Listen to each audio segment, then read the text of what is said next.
All right, you made it. You have put in the work, you've battled the subjunctive, and here you are, right on the edge of true mastery. This isn't just another lesson, you know. This is your final review for the C1 level, the moment where all that hard work really pays off. Let's dive in.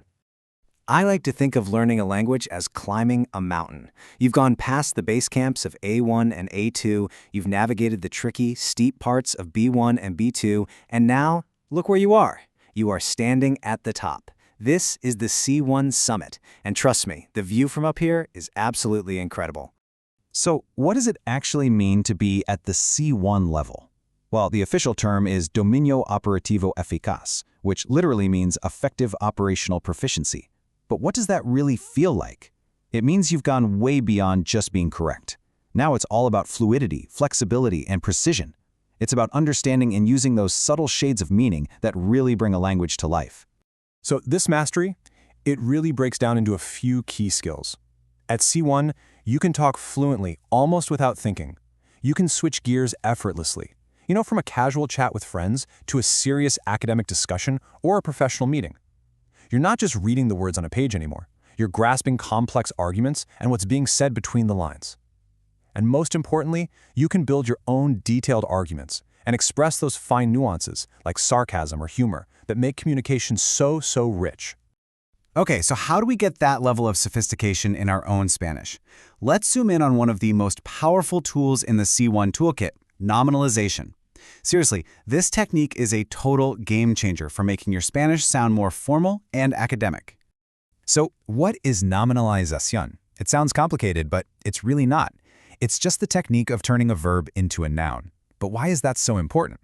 Well, because when you focus on the action itself, as a concept, as a noun, instead of who's doing it, your tone instantly becomes more objective and detached. This little trick is how you build those dense, formal sentences that you see in academic papers and professional reports. Let's look at a quick before and after. At a solid B2 level, you might say, se redujeron los plazos. The deadlines were reduced. Totally fine, perfectly correct. But at the C1 level, you package that whole idea into a single noun, la reducción de los plazos, the reduction of the deadlines. See how that's more compact? Now that little phrase can be the subject or the object of a much bigger, more complex sentence. That right there is the key to advanced writing. And here are the tools you're going to use to do it. You've probably seen these suffixes a million times, but the C1 skill is about using them on purpose, strategically. Think of suffixes like ción, miento, and aje as your go-to gear for building that sophisticated nominal style. All right, so making sophisticated noun phrases is one thing, but how do you weave them together into an argument that actually makes sense? It's not enough to just have fancy words. You have to connect your ideas with rock-solid logic, and that's where C1 level discourse markers come in. They're like the glue that holds your complex thoughts together. Let's go back to our mountain climbing metaphor. If you're at the summit, these connectors are your ropes and anchors. They make sure your arguments are secure, your logic is tight, and that whoever is reading or listening can follow your train of thought without getting lost. At this level, you're way past basic connectors like pero and porque. Now, you're choosing your words to signal your exact intention. Need to rephrase something for clarity? You use es decir. Want to drop a powerful conclusion? En definitiva is your best friend. Need to zoom in on a specific point? En concreto does the trick. These aren't just filler words, they're signposts for your audience. And look at how they work in a real academic sentence. En definitiva kicks it off, signaling a final thought. Then, es decir comes in to clarify and reformulate. These little markers are doing all the heavy lifting, structuring the entire argument and guiding the reader through the logic. This is what advanced competence looks like in action. So, you've got the tools, nominalization for that polished style and discourse markers for solid structure. The big question is, what do you do with them now? Let's talk about how to actually apply these C1 skills and what's next on your journey. If the DELE C1 exam is your goal, then think of this as the secret checklist the examiners are using. Are you comfortable with formal writing? Are you mixing up your sentence structures, using things like nominalization? Are you showing off a wide range of vocabulary?